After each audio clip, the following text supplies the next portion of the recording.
Hujik Tasena Hakandi, Kogi, speculation Tobada, Koi, Luenamag, Mikudimon, Kanmaya, the Kansi, Kai, or Pay, Command to Pay, have it. Luenamag, Assumes and Highter.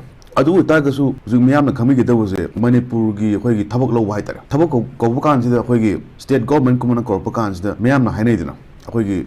Sometimes Matik Saba candidate said up Hogi, Tabak Pang the way away. Karimanamino Habakan said that the Sanabi Moina, Hogi, Tabak Low is the Kakeno Katon the way I didn't. Anna Kakeno is them young when you go in Hajasia. Ma'am, some Hanabakanda, Sail Gumba, Pinava Haidanigo, with Tawamtang Lajagi, Matra, Tawamtang Happy. Adu the same, even sometimes.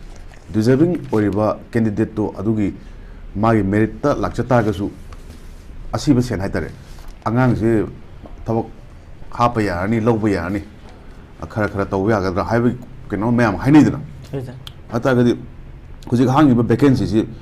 I'm thinking you carry vacancy no have consider Manipurgi, Ahoigi, Chief Minister gi post name Hangis Adugi my educational qualification to Buddy land of the Yai. Politician you when high tareco. Hoigi Madi MA with the cano sociology with the economics the master with the Natagan local Kanga the Vanica Adu criteria the Trongi later more. Adu Tagasu Masida quite a maru qualification credit Totani.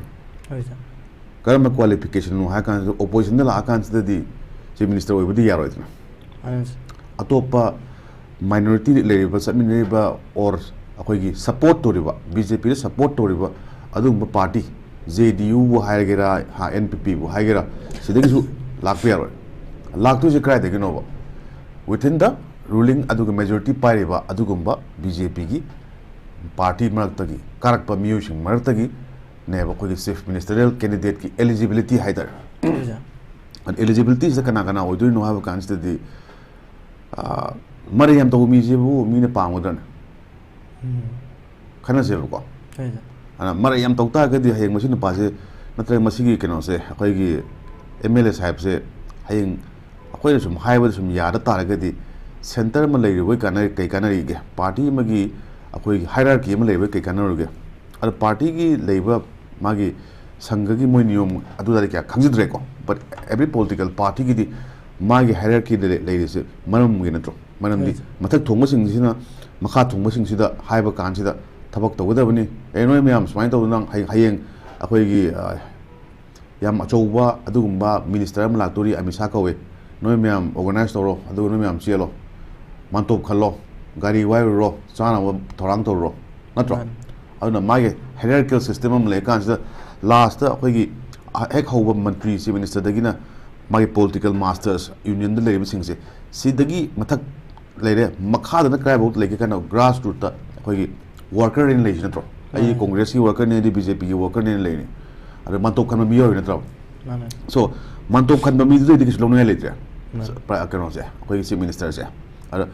Madam the Carigino, how can the Manto can be part of the day? My free call to automatic loot. The pockets are not deep enough. I do a target the same minister within the Paza can have a consider qualifications and MLA or Totare. MLA to the Karam MLA no have a consider Hoigi. For example, Pasamon Hajar party funds I thought. Congressi when a Congressi party the Aina fund cam. Donate to Zamungamge, have the party sick a Sakon now. BJP is with them. I put Chapman and Moidro. I am BJP party as a party. I know she's a party near I should maintain her punks again. Can I use minister with revenue? Speculation to Nico. I know hiding potty. Pamamata the pre the Lato Nang the BJP amna. Pazan Nushi, Hypertargasu, Nangi criteria Budi Yare, Nangi qualification Budi Yare, Maranang party Nushijare, Nang party the Marigam Kanto, the Nupamani, when Nangsum Yang Liveni, Adubu, a party the Toktoriba, some sort of party donation high diner, right on ring at Tanidana. Masikam to Wung would have a question, Lato. I know conservative.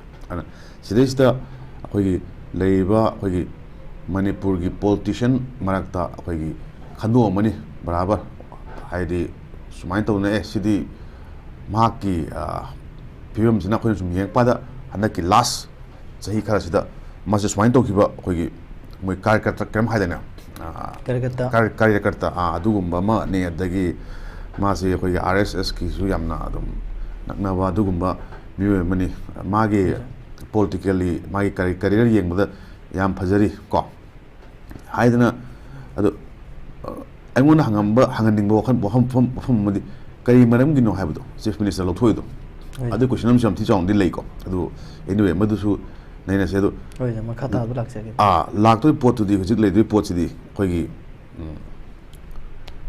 नसायना हाजिरेबा मागी qualification मा लेरे political qualification हाजिबा तारे अदगी मागी लेरिबा मंगोना करी के अमकपा नत्रगा मक्तबा अदु दा क्यामना लंगी क्याम लंगदि खर येंगनी अदु मतुक्तो अखोगी पेइंग कैपेसिटी हाइतारे मरमदि फम हांगिदो तसेंग हाय कान हुजिकान इवन पुलिस की लौबो वगैरह ओजागी लौबो वगैरह नत्र इवन केनो वगैरह करी हाइतारे तोंगान तोंगान बा पोस्ट मचा मचा अखोगी स्वाइदा प्राइवेट की बोदा सिक्योरिटी गार्ड हापगी बोदा सेल लौनर मतमदा चीफ मिनिस्टर की फम सिददी सेल संगद्रा नत्रगा चंगोइद्रा हाइबदि मियाम खनबि हाइतारे